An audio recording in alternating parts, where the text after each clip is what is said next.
ಕಾಂಗ್ರೆಸ್ ಮುಖಂಡರು ಹೇಳಿದ್ರು, ನಾವು ಸರ್ಕಾರ ರಚನೆ ಆದ್ಮೇಲೆ ಗ್ಯಾರಂಟಿ ಯೋಜನೆಗಳನ್ನು ಜಾರಿ ಮಾಡಿ ದುಡ್ಡು ಹಾಕಿದ್ವಿ. ಆದರೆ ಬಿಹಾರದಲ್ಲಿ ಚುನಾವಣೆ ಮುಂಚೆನೆ ದುಡ್ಡು ಹಾಕಿದ್ರು 10,000. ಹೌದು, ಅದು ಒಂದು ಕಾರಣ.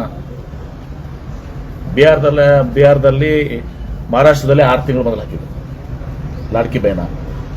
ನಾವು ಸರ್ಕಾರ ಬಂದಲ್ಲಿ ಗ್ಯಾರಂಟಿಗಳನ್ನ ಹೇಳಿದ್ದೀವಿ. ಮೊದಲು ಕೊಟ್ಟು ಇದು ಪ್ರಾರಂಭ ಮಾಡಿದ್ದಿಲ್ಲ. ನಾವು ಗ್ಯಾರಂಟಿಯನ್ನು ಹೇಳಿದ್ದೀವಿ. ಅಪಕಾರ ನಾವು ನುಡಿದಂತೆ ನಡೆದಿದ್ದೀವಿ.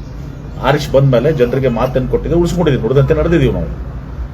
ಆದ್ರೆ ಇಲ್ಲಿ ಅದು ಅಮಿತ್ ಶಾ ಚುನಾವಣೆಗೆ ಮುಂಚೆ ಅದೇನೋ 10,000 ರೂಪಾಯಿ ಕೊಟ್ಟಂಗೆ ಅದು ಸರ್ಕಾರ ರೊಕ್ಕ ಅಕೌಂಟ್ಗೆ ಹೋಗಿ.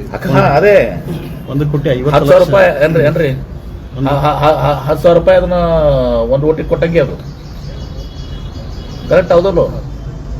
ನಿಮಗೂ ಗೊತ್ತದ ಸತ್ಯ ಅನ್ನೋದು. ಸುಮ್ಮನೆ ಯಾಕೆ ನೀವು ಮಾತಾಡ್ತೀರಿ? ಅಫಿಷಿಯಲಿ ಕೊಟ್ಟಂಗೆ ಗೌರ್ಮೆಂಟ್ ಹಣ, ಸರ್ ಅವಾಗ ವಿರೋಧ ಪಕ್ಷದ ಹಣ ಅಲ್ಲ, ಕ್ಯಾಂಡಿಡೇಟ್ ಹಣ ಅಲ್ಲ, ಗೌರ್ಮೆಂಟ್ ಹಣ ಏನ್ರಿ? ಪ್ರಚಾರದ ವೇಳೆ ಯಾರು ವಿರೋಧ ಮಾಡಲಿಲ್ಲ ಸರ್. ಮಾಡಿದಾರ, ವಿರೋಧ ಮಾಡಿದಾರ. ಅಲ್ಲ, ಗಟ್ಟಿಯಾಗಿ ಮಾಡಲಿಲ್ಲ ಸರ್.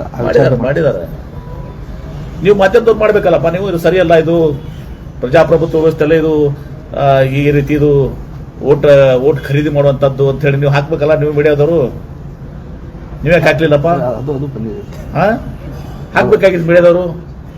ನೀವು ಶಾಂತ ಇರ್ತೀರಿ ಕೆಲವೊಂದು ವಿಚಾರದಲ್ಲಿ.